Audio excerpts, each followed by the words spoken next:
नमस्कार, मैं हूं आरती और आप देख रहे हैं वीएनएम टीवी। अक्सर हमें दांतों को लेकर जब तकलीफ होती है तो हम किसके पास जाते हैं? डेंटिस्ट के पास। लेकिन जब बच्चों में दांतों को लेकर या मसूड़ों को लेकर कुछ भी तकलीफ होती है तो हमें किसको कांटेक्ट करना चाहिए? क्या ये आपको पता है?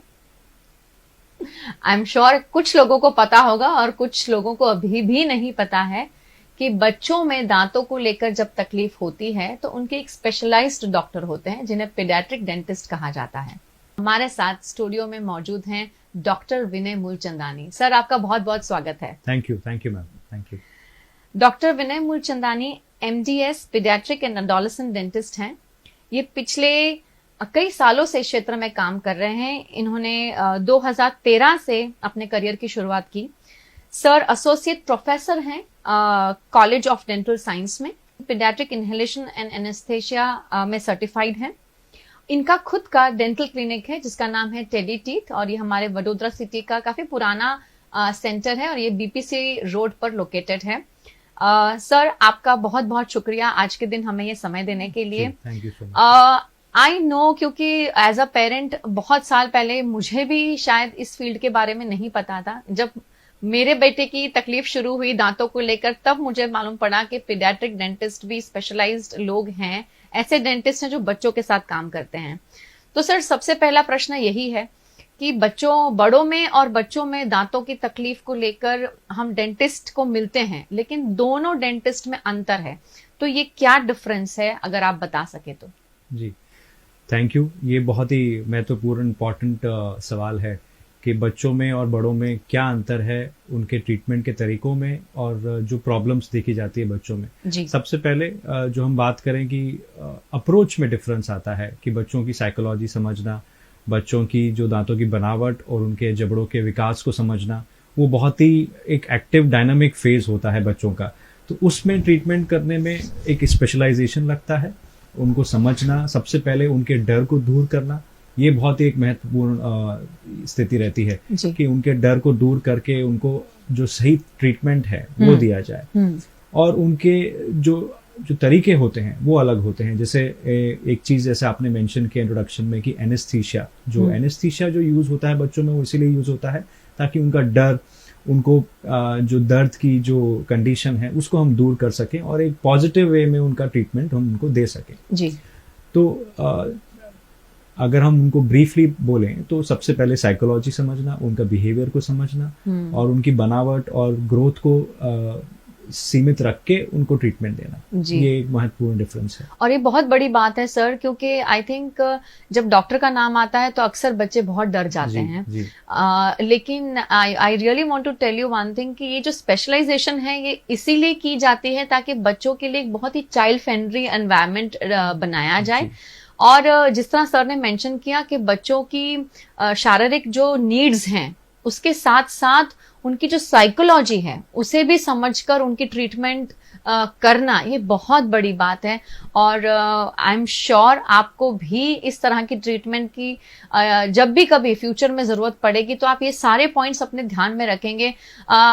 आप जब बच्चों के लिए स्कूल सिलेक्ट करते हैं तो आप ये सारी चीजें ध्यान रखते हैं कि भाई वहां का इंफ्रास्ट्रक्चर कैसा है, वहां का एनवायरनमेंट कैसा है, जो टीचर्स हमारे बच्चों को वेलकम कर रहे हैं या पढ़ा रहे हैं वो कैसे हैं नेचर में, बच्चों के साथ कितना प्यार से बात करते हैं, किस तरह हैंडल कर रहे हैं। तो आई थिंक ये जो डॉक्टर्स हैं ये भी काफी हद तक एक ऐसी ही भूमिका प्ले करते हैं। अगर आप देखें तो बहुत ही ब्यूटीफुल एनवायरनमेंट होता है जब बच्चों के साथ बात करते हैं तो उनके ही एज की लिमिट जो है वो इस एज लिमिट तक जाकर उन्हें जो समझ में आए ऐसे टर्म्स को यूज करना और उस भाषा में बात करना, ये इनकी स्पेशलाइजेशन है। सर, जब हम बच्चों की तकलीफों के बारे में, दांतों को लेके जो तकलीफ है, तो किस तरह की तकलीफें आप बच्चों में महसूस करते हैं प्रारंभिक वर्षों में? क्योंकि जब बच्चे बहुत छोटे होते हैं तब तो उनके दांतों की जो आकार है वो वहां से धीरे धीरे जब शुरुआत होती है तो किस तरह की तकलीफें आप मतलब वो महसूस करते हैं? जो हमें कॉमन तकलीफें देखी जाते हैं बच्चों में, खास करके जो प्रारंभिक स्थिति में ग्रोथ फेज में, सबसे पहले ये होता है कि आजकल की जनरेशन में, आजकल के बच्चों में, क्योंकि खाने की चीज़ों, खाने के पैटर्न चेंजेस होने की वजह से सड़न जल्दी आ जा रही है और मसूड़ों और दांतों की प्रॉब्लम जल्दी शुरू होती है, खास करके 3 साल से पहले, 6 साल से पहले ही काफ़ी बच्चों में सड़न आने की प्रॉब्लम और बाकी मसूड़ों की प्रॉब्लम या स्पीच प्रॉब्लम। काफ़ी बच्चों में ये भी देखा जाता है कि उनकी ज़बान की चेंजेस जो बाय बर्थ रहता है, तो उन वजहों से भी बच्चों की जो ग्रोथ एंड डेवलपमेंट है और बाकी चीज़ों पे फ़र्क आना का चीज़ें देखी जाती हैं। जी। तो हमारा काम रहता है कि जैसे ही हम बच्चों को शुरू के 1 साल 1.5 साल के अंदर अगर हम उनको देख पाएं, जब प्रारंभिक दांत आना शुरू होते हैं, तभी हम वो आइडेंटिफाई कर सकते हैं, पहचान सकते हैं कि कहीं कुछ प्रॉब्लम चल रहा है, कहीं कुछ शुरुआती स्टेज में ही कुछ तकलीफ दिख रही है, सड़न को लेके, मसूड़ों को लेके, जबान को लेके, तारवे को लेके, जो ऊपर का मुंह का ऊपर का भाग होता है, तो वहां कुछ भी हमें चेंजेस दिखते हैं तो हम वहीं अर्ली मेजर्स, मतलब शुरुआती तरीकों से उसको दूर कर सकते हैं। इसका मतलब कि इसकी शुरुआत बहुत जल्द होती है। जी बिल्कुल। यानी कि बच्चे जब दांत निकालने की शुरुआत करते हैं तभी से जो तकलीफ है उन्हें महसूस होती है, क्योंकि अक्सर हमने सुना है कि बच्चों को लूज मोशंस हो जाती हैं, बच्चों को खुजली होती है, अंदर इरिटेशन होती है। तो अगर देखा जाए तो आपका रोल जो है वो बहुत अर्ली स्टार्ट हो जाता है। जी बिल्कुल, ये बहुत ही आपने महत्वपूर्ण सवाल पूछा। पहली बात, ये लूज मोशन होना, डायरिया या बुखार आना जो दांतों के साथ, ये एक गलत इंफॉर्मेशन है। ज्यादातर बच्चों में ये बुखार इसलिए आता है क्योंकि बच्चा इरिटेबल रहता है। दांतों जब दांत के आने का टाइम होता है, उसके 4 से 5 दिन पहले बच्चे को थोड़ा सा खुजली होना या इरिटेशन होना मसूड़ों में, वो नॉर्मल है। लेकिन क्योंकि बच्चे उस फेज में जो भी बाहर की कोई भी चीज मुंह में रखने की आदत होना शुरू होती है, बिकॉज उनको दबाव से उनको रिलैक्सेशन मिलता है। तो उस वजह से शायद पेट खराब होना, डायरिया होना वो आता है, न कि वो दांतों की वजह से डायरिया होना या बुखार आना होता है। हाँ, बच्चा रोता है, इरिटेबल होता है, तो उस वजह से फीवर, थोड़ा टेम्परेचर 99 तक आना, वो नॉर्मल होता है। बट इस अवस्था में काफी पेरेंट्स हमारे पास आते हैं कि 2-3 दिन से बच्चा सोया नहीं है, काफी तकलीफ में है। तो इसमें सिंपल चीज़ों का ही आप प्रयोग कर सकते हैं, जैसे कि उसको आप मसाज कर सकते हैं। जैसे आप हल्का, बच्चों का जो बेबी ब्रश होता है, सॉफ्ट ब्रश, उसी से ही आप मसाज कर सकते हैं। मसाज से ब्लड सर्कुलेशन इंप्रूव होने की वजह से काफी हद तक बच्चे को राहत मिलती है। नहीं तो टीथिंग रिंग्स आते हैं। टीथिंग रिंग्स को आप फ्रिज में रखिए, थोड़ा ठंडे टेम्परेचर में रखिए, तो उसके दबाव से, कुछ भी ठंडी चीज के दबाव से भी काफी हद तक बच्चे को राहत मिलती है। और हम ये एडवोकेट करते हैं, या ये हम बच्चों पेरेंट्स को हम बताते हैं कि आप जो सब्जियां हैं, जैसे कि गाजर हो गया, खीरा हो गया, उसको आप थोड़ा ठंडा रखिए और वो बच्चे को आप हल्का हल्का उस पर दबाने के लिए बोलिए खाने से, तो कुछ प्रेशर की वजह से बच्चे को राहत मिलती है। इसके अलावा ऐसे अवस्था में ग्लिसरीन बेस्ड कुछ ऑइंटमेंट आते हैं, लेकिन हम ये साफ बताते हैं कि कोई भी over the counter medical store से कोई भी पेन किलर सिरप या कोई भी पेन किलर या एनेस्थीसिया जेल्स जो दर्द को कम करती हैं, वो ना यूज करें, क्योंकि हमें पता नहीं है बच्चे को शुरू के 2 साल तक किस चीज से एलर्जी है या किस चीज से रिएक्शन हो सकता है। तो ये खास हम अवेयरनेस आपके माध्यम से ये करना चाहेंगे कि प्लीज कोई भी ओवर द काउंटर, मतलब मेडिकल स्टोर से जाके, खास करके शुरू के 3 साल तक, बिना पीडियाट्रिशियन के, बिना एक्सपर्ट के, या बिना हमें मिले हुए डेंटिस्ट को या पीडियाट्रिक डेंटिस्ट को मिले आप ना शुरू कीजिए। हाँ, जब तक बच्चे को राहत इन चीज़ों में मिल रही है, जैसे मसाज से या कुछ टीथिंग रिंग से, हल्के से उसको क्लीन रखने से ना मिले, तो प्लीज़ आप जो एक्सपर्ट हैं उनको मिलिए। बाकी कोई भी जेल, कोई भी एनेस्थीसिया, कोई भी अलग चीज़ का कोई ऑइंटमेंट ना लगाइए। कि आजकल के पेरेंट्स गूगल पेरेंट्स हो गए हैं, और गूगल पे हम बहुत कुछ चीजें सर्च करते हैं और अपने आप ही डॉक्टर्स बन के चीजों को रिएक्ट करना या फिर उसकी थ्योरी समझे बिना उसकी मेडिकेशन करना हम शुरू कर देते हैं। आपको अलर्टनेस है, जस्ट इतनी ही चीज आपको ध्यान रखनी है कि एज अ पेरेंट आपके बच्चों को जो तकलीफ हो रही है, आपको उसको इग्नोर नहीं करना है, क्योंकि अक्सर बच्चे मुंह में चीजें डालते हैं। आप देखेंगे तो बच्चे मुंह में डालकर चबाने की कोशिश करते हैं, तो आप खुद भी फील कर सकते हैं। अगर अपना हाथ या अपनी उंगली जो है एक बार धोकर अगर आप फिराएंगे अंदर मुंह में, तो बच्चों की मसूड़ों से आपको पता चल जाएगा कि भाई उसको तकलीफ हो रही है। तो दैट इज द टाइम जहां आपको पीडियाट्रिक डेंटिस्ट जो हैं उन्हें आप मिले, कांटेक्ट कांटेक्ट करें। आप अपने पीडियाट्रिशियन से भी बात कर सकते हैं। अगर आपके कांटेक्ट में कोई पीडियाट्रिक डेंटिस्ट नहीं है तो आप अपने पीडियाट्रिशियन से पूछें, वो आपको डेफिनेटली इनके बारे में बताएंगे। लेकिन हाँ, जिस तरह सर ने बताया कि खुद डॉक्टर ना बनते हुए ये सारी चीजों का ध्यान रखें। और आजकल सर एलर्जी के केसेस बहुत बढ़ गए हैं बच्चों में, जिस तरह आपने बहुत राइटली मेंशन किया कि आजकल बहुत छोटी छोटी चीजों की एलर्जी बच्चे डेवलप कर रहे हैं और बहुत ही अलग टाइप की एलर्जीज आ रही हैं। तो ये बहुत ही इंपॉर्टेंट पॉइंट आपने बताया। सर, क्यों जरूरी है प्रारंभिक वर्षों में, जो हमारे फाउंडेशन ईयर्स हैं, जो ये यंग ईयर्स हैं, जहां बच्चे बहुत छोटे होते हैं, अपने दांतों की सेहत का ध्यान रखना? जी, फिर से ये बहुत ही कॉमन प्रॉब्लम, जैसे मैंने शुरुआत में भी कहा कि अभी का जो पॉपुलेशन है बच्चों में, खास करके जल्दी सड़न आने की बहुत केसेस दिखते हैं, खास करके शुरुआत के 3 साल में ही। जी। और क्यों जरूरी है उस पे अगर हम आए, क्योंकि ये जैसे आपने वर्ड यूज किया फाउंडेशन, एक नींव है, एक सेहतमंद नींव बनाते हैं जो प्रारंभिक दांत होते हैं। नहीं सिर्फ दांतों का, बट जबड़ों का विकास, उनके मुंह की बनावट, उनके सॉफ्ट टिश्यू जिसको कहते हैं हम, की जबान, लिप्स का मूवमेंट, ये सारा का सारा स्ट्रक्चर जो है, बेस नींव, वो इन दांतों के साथ बनती है। तो अगर प्रारंभिक अवस्था में, जैसे शुरुआत के 3 साल के अंदर, अगर बच्चों में कुछ ज्यादा प्रॉब्लम हो सड़न का, मसूड़ों का, और उस पर ना ध्यान दिया जाए, तो ये आने वाले दांतों को ही नहीं, जबड़ों के विकास को, फेस की बनावट को, इनको वो बदल सकते हैं, इन पे एक नेगेटिव असर कर सकते हैं। तो इसीलिए ये अवेयरनेस बहुत जरूरी है कि भले ही ये दांतों का एक लिमिटेड रोल है, लेकिन इनका ये बहुत जरूरी रोल है कि आने वाले दांतों के लिए एक अच्छी अवस्था, हेल्दी अवस्था, फाउंडेशन बना के जाते हैं। और उसका असर आने वाले दांतों पे बिल्कुल ही पड़ता है। राइट। तो इस पे ना ध्यान दिया जाना या इग्नोर करना, इसको आप टाइम पे ट्रीटमेंट ना दें, उसका डेफिनेटली आने वाले दांतों पे, जबड़ों पे और फेस पे असर आता है। सर, अगर कुछ कंडीशंस आपको मैं कहूँ स्टेट करने के लिए, कि कई बार जैसे पेरेंट्स इग्नोर कर देते हैं या फॉर एग्जांपल ध्यान नहीं दे पाते, तो ऐसी कौन सी कंडीशंस हैं जो आपके करियर में आपने डेफिनेटली देखा होगा कि भाई इन यंग स्टेजेस पे बच्चे, जैसे मसूड़ों का फूलना तो डेफिनेटली है, सड़न पैदा होना वो एक बहुत ही कॉमन चीज हो गई है, उसके अलावा और क्या कंडीशंस हो सकती हैं? कुछ ऐसी कंडीशंस होती हैं जो जन्म से होती हैं, जैसे कि कैल्शियम की कमी होना, कुछ और मेडिकल प्रॉब्लम, विटामिन मिनरल की डेफिशिएंसी होना, खास करके कैल्शियम की कमी होना। अब ये कैल्शियम की कमी हमें पीडियाट्रिशियन के थ्रू या तो पता लग जाती है, या अगर बाय चांस, जैसे हमें अगर पेशेंट मिलता है अर्ली स्टेज में और हम देखते हैं कि दांतों की बनावट अलग है नॉर्मल से और जल्दी सड़न आती है, तो हम तुरंत वो टेस्ट करा के वो पता कर देते हैं। तो जैसे ऐसे कंडीशंस हैं। कुछ और कंडीशंस होते हैं जिस अवस्था में जिसमें मेडिकली बच्चा उस तरह से क्लीनिंग के लिए फिट नहीं होता है, जैसे स्पेशल कंडीशंस हो जहां बच्चा ब्रश नहीं कर पाए या जबान की बनावट ठीक नहीं हो, तो उन कंडीशंस में दांतों की और मसूड़ों की प्रॉब्लम जल्दी आ जाती है। उसके अलावा जो कॉमन प्रॉब्लम हमें दिखती है वो होता है बॉटल फीडिंग, जो शुरू की अवस्था में जो रात के टाइम पे, जैसे बच्चे को सुलाने के टाइम पे जो बॉटल फीडिंग की जो कॉमन हैबिट होती है, और खास करके इसमें चीनी का उपयोग, जो शुगर का उपयोग या सिरप्स जो, तो उनसे ये सड़न या बाकी जो मसूड़ों के प्रॉब्लम है जल्दी शुरू हो जाते हैं। तो ये अवस्थाएं हैं जिस पे हमें जल्दी ध्यान देना है। और काफी सिचुएशंस में हमें ये मिलता है हिस्ट्री लेने पे कि फ्रूट जूसेस पेरेंट्स जल्दी शुरू कर देते हैं, सिपी कप जिसको बोलते हैं, कि रात को बच्चे को कुछ मीठा देके और सुलाना। अच्छा। तो ये सबसे ज्यादा नुकसान करता है।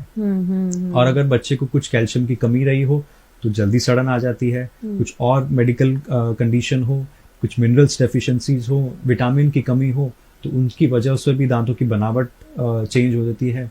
और ये हम जो अवेयरनेस है, जिसको हम प्रिवेंटिव अवेयरनेस कहते हैं, प्रेगनेंसी से हम शुरू करते हैं कि जब बच्चे का अर्ली डेवलपमेंट होता है, जो फीटल डेवलपमेंट है, उस स्टेज में अगर मदर को भी डेफिशिएंसी रही हो, विटामिन की डेफिशिएंसी, फॉलिक एसिड की deficiency, calcium deficiency, phosphate deficiencies, तो इन डेफिशिएंसीज का असर सीधा सीधा बच्चों पे भी आता है, क्योंकि दांत और जो हड्डी होती है दोनों के लिए कैल्शियम और फॉस्फेट बहुत जरूरी होता है। Folic acid deficiency, folic acid जो एक विटामिन होती है, ये बहुत जरूरी होता है बनावट के लिए। तो इनकी कमी की वजह से भी जल्दी मुंह के प्रॉब्लम, नहीं सिर्फ दांतों के बट मुंह के प्रॉब्लम भी जल्दी आते हैं। इस सिचुएशन पे मैं और एक अवेयरनेस के लिए कहना चाहूंगा कि खास करके जो फॉलिक एसिड डेफिशिएंसीज हैं, बेसिकली ये सब न्यूट्रिशनल डेफिशिएंसीज मानी जाती हैं। उसकी वजह से आप शायद ये चीज देखी होगी कि कटा हुआ होंठ, जी, कटा हुआ होंठ जिसको हम बाकी लैंग्वेज बोलते हैं क्लेफ्ट लिप, या कटा हुआ तड़वा जिसको मुंह का ऊपरी भाग, वो जुड़ नहीं पाता है जन्म से, और ये बाय बर्थ या जन्म वाली सिचुएशंस होती हैं, कंजेनाइटल जिसको बोलते हैं। तो ये सिचुएशन भी न्यूट्रिशन डेफिशिएंसीज की वजह से आ जाती हैं। ओके। और काफी हद तक ये, जैसे अगर हम बच्चों को बहुत ही शुरुआत 6 महीने साल भर तक अगर हम अच्छे से एग्जामिन कर पाए तो शुरुआत के कुछ चेंजेस हम उसको रिवर्स कर सकते हैं। अच्छा। तो आई थिंक ये सभी बातों में एक ही चीज रिफ्लेक्ट होती है कि अर्ली आइडेंटिफिकेशन बहुत जरूरी है, और जो आपने पहले भी जिस पर जोर डाला कि अगर हम अर्ली उस चीज को आइडेंटिफाई कर लेते हैं तो उससे जो पूरा नुकसान है उससे होने से बच जाएगा। बिल्कुल बिल्कुल जी। सर, कुछ बच्चे बॉटल फीडिंग आपने बहुत सही बताया बहुत सालों तक करते हैं, जैसे 3 साल, 3.5 साल, 4 साल तक भी बच्चे बॉटल फीड करते हैं, तो उनसे उनके दांतों के आकार में कुछ फर्क पड़ता है? बिल्कुल, सिर्फ बॉटल फीडिंग नहीं, सिपी कप और बॉटल फीडिंग से डेफिनेटली आकार पे फर्क पड़ता है। जो आने वाले दांत हैं वो आगे बढ़ते हुए दांत जिसको बोलते हैं, कि दांतों की बनावट भी चेंज हो जाती है, क्योंकि उसके जो तारवा, जो हमारा मुंह का ऊपरी भाग है, वो ठीक से ग्रोथ नहीं हो पाता है, उसका विकास नहीं हो पाता है। तो जो नए वाले दांत हैं, जो आने वाले दांत हैं, वो काफी आगे दिखते हुए, सामने दिखते हुए ग्रोथ उसमें हो सकता है।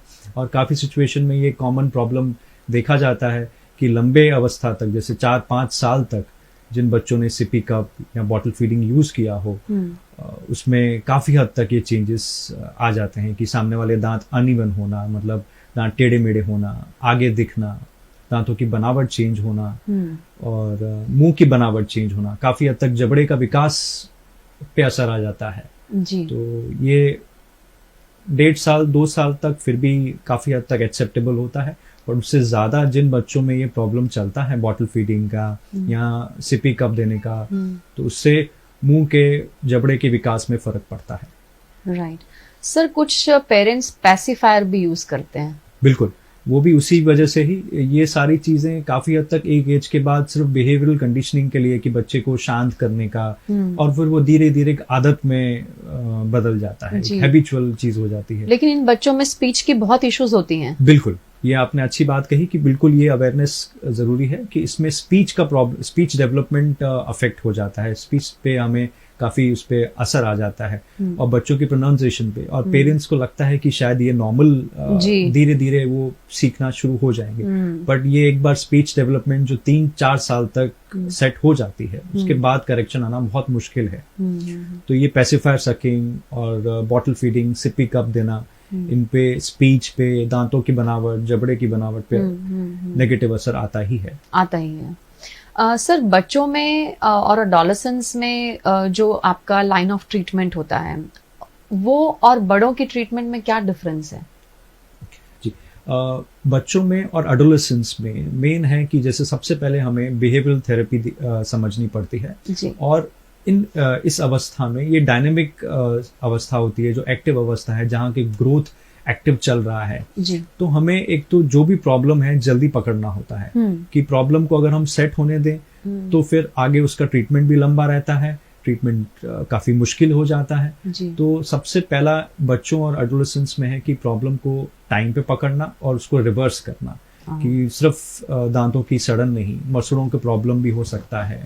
जैसे आपने पहले ये पॉइंट किया कि स्पीच थेरेपी में अगर कोई प्रॉब्लम है, जबान की बनावट में कहीं अटक आती है, उसको टंग टाई बोलते हैं, वो प्रॉब्लम है। जबड़े का विकास ठीक से नहीं है, आगे ऊपर वाला जबड़ा काफी बाहर ग्रोथ कर रहा है, तो आने वाले दांत नेचुरली बाहर दिखते हैं। तो ये प्रॉब्लम हम एडोलेसेंट और बच्चों में ही करेक्ट कर सकते हैं। और जो सबसे बड़ा एडवांटेज हमें मिलता है कि हम ग्रोथ को मॉडिफाई करने के हिसाब से बच्चों का जो प्रोफाइल है, फेस प्रोफाइल, उस पर भी काफी हद तक चेंजेस ला सकते हैं।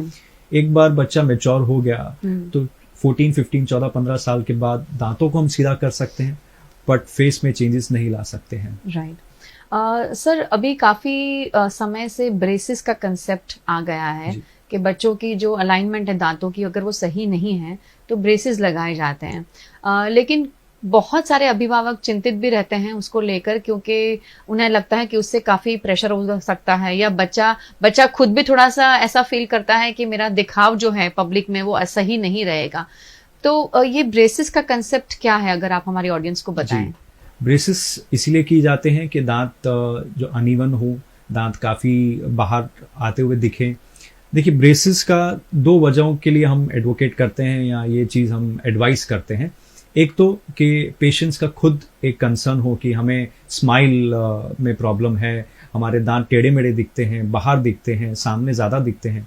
दूसरा ये होता है कि खाने में तकलीफ हो, क्योंकि दांतों की जो बनावट अगर ठीक नहीं होती है तो काफ़ी हद तक खाने में, या जो हमारा जॉइंट स्पेस होता है जिसको टेम्पोरोमैंडिबुलर जॉइंट या जो खाने वाले नीचे वाले जबड़े का जो जॉइंट होता है उस पर असर आना। काफ़ी पेरेंट्स हमारे पास आते हैं इस कंप्लेंट से कि बच्चा काफ़ी देर तक मुंह में खाना रखता है, चबाने में उसको बहुत तकलीफ होती है। तो जब हम ये एग्जामिन करते हैं तो हमें प्रॉब्लम ये पता लगता है कि दांतों की जो बैठने की सिचुएशन है, जो दांतों की जो बाइट जिसको बोलते हैं या बनावट है, वो ठीक नहीं है। तो उस वजह से भी दांतों को ब्रेसेस एडवाइस किए जाते हैं। तो ब्रेसेस का सिर्फ ये रोल नहीं है कि हम उसको बस स्माइल करेक्शन दे रहे हैं या दांतों को अच्छे से उसको अलाइन कर रहे हैं, बट ये है कि उसको खाने में भी तकलीफ ना हो, जॉइंट स्पेस ठीक रहे, जो मूवमेंट्स हैं दांतों के और जो जबड़े के मूवमेंट्स हैं उस पर ज़्यादा असर ना आए। तो इन सब वजहों से ब्रेसेस डेफिनेटली हम एडवाइस करते हैं। और ब्रेसेस, जैसे आपने पूछा कि ब्रेसेस का एक नेगेटिव परसेप्शन है कि ब्रेसेस से मैं दिखूंगा अच्छा नहीं या वो, तो उसमें डेफिनेटली एक ये चीज़ है, लेकिन किस वजह से हम ब्रेसेस कर रहे हैं वो हमें पेशेंट्स को, पेरेंट्स को सही तरीके से समझाना ज़रूरी होता है कि इसका इस तरह से उसको फ़र्क और महसूस आगे 2-3 सालों में आएगा। और दूसरी बात कि अब ब्रेसेस में ये भी बहुत एडवांसेस आ गए हैं कि जिसको हम कहते हैं इनविजिबल ब्रेसेस या जो ट्रांसपेरेंट ब्रेसेस जिसको कहते हैं, जो ना दिखें या कम दिखें। तो कुछ ऐसे पेशेंट्स में जहाँ ज़रूरी हो ट्रीटमेंट, लेकिन पेशेंट्स को दिखने की वजह से प्रॉब्लम हो, तो हम उसमें ये एडवाइस करते हैं कि आप ट्रांसपेरेंट ब्रेसेस या इनविजिबल ब्रेसेस भी करा सकते हैं। बट मैं इस चीज़ पे फिर से स्ट्रेस करूंगा कि ब्रेसेस हर पेशेंट के लिए अलग सिचुएशन में एडवाइस किए जाते हैं। शायद कुछ पेशेंट्स को मिनिमम ट्रीटमेंट में विदाउट ब्रेसेस भी करेक्ट कर सकते हैं, और इसीलिए यहाँ ही हमारा पीडियाट्रिक जो बच्चों का जो स्पेशलिटी होता है वहीं रोल आता है कि अगर हम बच्चों को शुरुआती स्टेज में ही, प्रारंभिक अवस्था में ही उस प्रॉब्लम को पकड़ लें और सही ट्रीटमेंट दे दें, और इसमें पेरेंट्स का बहुत सपोर्ट इसमें रहता है कि हमें पेशेंट्स के, बच्चे के साथ पेरेंट्स का सपोर्ट बहुत ज़रूरी है जी। तो काफ़ी हद तक हम ब्रेसेस की सिचुएशन अवॉइड कर सकते हैं। लेकिन कुछ ऐसे बाय बर्थ या जन्म से ही कुछ, या ये काफ़ी चीज़ें जेनेटिकली भी डिटरमाइन होती हैं कि फेस का स्ट्रक्चर एक हद तक ही ग्रोथ कर पाता है, तो उसमें जहाँ कमी आ जाती है ग्रोथ में तो उसमें ब्रेसेस की ज़रूरत पड़ती है। लेकिन जैसे ना दिखने वाले ब्रेसेस भी ऑप्शन होते हैं, और सही काउंसलिंग, सही एजुकेशन बहुत ज़रूरी है कि पेरेंट्स को और पेशेंट्स को कि उससे क्या फ़ायदा है, कितना उसको आगे खाने में, चबाने में, नहीं सिर्फ देखने पे बट खाने और चबाने में और मुंह की बनावट पे कितना पॉजिटिव असर आएगा। जो ट्रीटमेंट लंबा समय चलने वाली है, कुछ सालों के लिए, वो कुछ समय में ही आपकी ट्रीटमेंट, वो लाइन ऑफ एक्शन में जो उनकी बनावट है अगर वो सही हो जाती है तो वो करेक्शन वहां पर ही हो जाएगा, वो लंबा ज्यादा नहीं जरूरत पड़ेगी आपको उस ट्रीटमेंट की। सर, आज के स्पेशल डे पर क्या मैसेज देना चाहेंगे आप हमारी ऑडियंस को? आज के स्पेशल डे पे यही एक सबसे महत्वपूर्ण मैसेज रहेगा कि अपने दांतों की और ओरल हेल्थ की आप अच्छे से उसकी केयर रखें, क्योंकि ये सिर्फ मुंह तक सीमित नहीं है, इसका असर पूरे शरीर पे पड़ता है। जो हम दांतों का ध्यान या मसूड़ों का ध्यान नहीं रखें तो उनकी लाइफ तो कम होती ही है, पर सेहत पे भी असर आता है। और मोस्ट इम्पॉर्टेंट, जो बच्चों की जो प्रारंभिक अवस्था में उनका न्यूट्रिशन, जो सेहत, जो वो अच्छे से खा पाएं, उनको न्यूट्रिशन मिले, क्योंकि काफ़ी बच्चों में दर्द, दांतों के दर्द या मसूड़ों के दर्द की वजह से बच्चे खाना कम कर देते हैं, उनका पोषण साइज कम हो जाता है। तो उस वजह से भी ये है कि उस पर ध्यान रखा जाए। और हम यही एडवोकेट प्रमोट करते हैं कि आप जैसे ही बच्चों का 1 साल की उम्र हो तो आप एक बार अपने डेंटिस्ट को या पीडियाट्रिक डेंटिस्ट को मिलें, उनसे जस्ट एक अवेयरनेस के हिसाब से, एजुकेशन के हिसाब से आप उनसे इन्फॉर्मेशन ले लें कि दांतों को किस तरह से सेहतमंद रखना है, मसूड़ों को किस तरह से हेल्दी रखना है, तो आगे चल के आप काफ़ी हद तक ये जो प्रॉब्लम है दांतों की और मसूड़ों की प्रॉब्लम अवॉइड कर सकते हैं। Thank you so much doctor Vinay, आपका आज अपना इतना कीमती समय हमको देने के लिए।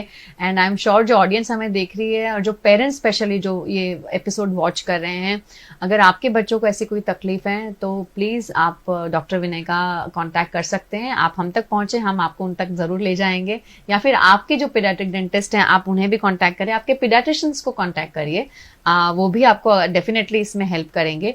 और जिस तरह सर ने कहा कि दांत को लगकर बाकी सारी हमारे शरीर के और बहुत सारे ऑर्गन्स हैं जिसकी टोटल हेल्थ जो है वो इस पे भी डिपेंड करती है। आप क्या खाते हैं, आप कैसे खा रहे हैं, आप कैसे चबा रहे हैं, और वो खाना कहाँ जा रहा है, वो सारी चीजें हमारी ओवरऑल डेवलपमेंट में, बच्चों की डेवलपमेंट में बहुत ही बड़ा रोल प्ले करती हैं। तो अपने न्यूट्रिशन पर डेफिनेटली ध्यान दें, स्पेशली बच्चे क्या खा रहे हैं, क्योंकि आजकल हम सिरप्स पे ज्यादा जोर देते हैं कि हम कैल्शियम डेफिशिएंसी हो गई है, आयरन डेफिशिएंसी हो गई है, तो हम ये दवाई दे देते हैं, वो दवाई देते हैं। लेकिन अगर हम अच्छा और संपूर्ण, कहते हैं ना, जैसे संपूर्ण विकास के लिए एक अच्छा भरपूर पोषण अगर हम ध्यान रखें उसके बारे में, घर के खाने पे ज्यादा एम्फेसिस दीजिए, तो ये सारी चीजें काफी हद तक सॉल्व हो जाएंगी। हाँ, खाना ना खाना ऑल्टरनेटिव नहीं है, पर बच्चा खाना क्यों नहीं खा रहा है उसके पीछे की जो रीजंस है उस तक जरूर पहुंचिए। एवरी टाइम इट्स नॉट कि भी बच्चे का मूड नहीं है इसलिए उसने खाना नहीं खाया। अगर ये चीज कंटिन्यू हो रही है तो उसके पीछे कुछ और कारण भी हो सकता है, उसे पता जरूर लगाएं, अपने डॉक्टर से कांटेक्ट करें, उनकी सलाह जरूर लें। Thank you so much sir, आज के इस स्पेशल डे पे हमारे साथ जुड़ने के लिए। एज अ पेरेंट अगर मैं आपको एक बात कहूँ तो एक कंफर्ट मिलता है जब आप पीडियाट्रिक डेंटिस्ट के पास जाते हैं। आई थिंक द रोल हम जो टीचर्स बोलते हैं ना, इतना लविंग होते, तो इतने लविंगली ही वो बच्चों को अटेंड करते हैं और इतने अच्छे से बच्चों को पता ही नहीं चलता है कि उनके दांतों की सफाई हो रही है या उनके दांतों में कुछ अगर कीटाणु है तो उसको क्लीन किया जा रहा है। हर पहलू में जब जैसे जैसे उनके स्टेप्स होते हैं ट्रीटमेंट के, वैसे वैसे वो बच्चों को बात करते हैं, उन्हें समझाते हैं, मेंटली तैयार करते हैं कि अब ये होने वाला है। तो आई थिंक ये सारी चीजें बहुत इंपॉर्टेंट है। एंड एज अ पेरेंट आप इतना रिलैक्स्ड फील करते हैं, आपको कुछ करने की जरूरत नहीं है। द ओनली थिंग इज कि आपको अपने डॉक्टर में ट्रस्ट रखना है, उनकी जो लाइन ऑफ ट्रीटमेंट है उस पर ट्रस्ट रखना है, और वो जो आपको बता रहे हैं उस चीज का फॉलो अप करना बहुत जरूरी है। और बच्चों के रूटीन में ओरल हेल्थ जो है उसका ध्यान जो रखना है, उसका काम, उसकी ड्यूटी, उसकी रिस्पॉन्सिबिलिटी आप पर है एज अ पेरेंट, क्योंकि घर पर बच्चे अपने दांतों को ब्रश करते हैं, वो दिन में कितनी बार करते हैं, किस तरह करते हैं, ये सब चीजें भी जरूर ध्यान रखें। और आई नो, क्योंकि सर हमेशा मुझे बोलते हैं कि जब बच्चे छोटे होते हैं तो पेरेंट्स को हमेशा उन्हें अकम्पनी करना चाहिए ब्रश करने के लिए। और आई एम श्योर जैसे आपके बच्चे हैं 2-2.5 साल के, जिद जरूर करते होंगे कि मुझे अपना ब्रश खुद करना है। तो सर ने मुझे सजेस्ट किया था एज अ पेरेंट, जब मैं गई थी उनके पास, कि कोई बात नहीं, एक बार कर लें तो दूसरी बार आप करवाएं, ताकि जो भी गंदगी अगर दांत में कहीं रह गई है, बच्चे से क्लीन नहीं हुई है, तो एज अ पेरेंट जो है वो आप कर सकें। So thank you so much आज हमारे साथ जुड़ने के लिए। अगले हफ्ते आपसे फिर मुलाकात होगी, तब तक के लिए नमस्कार।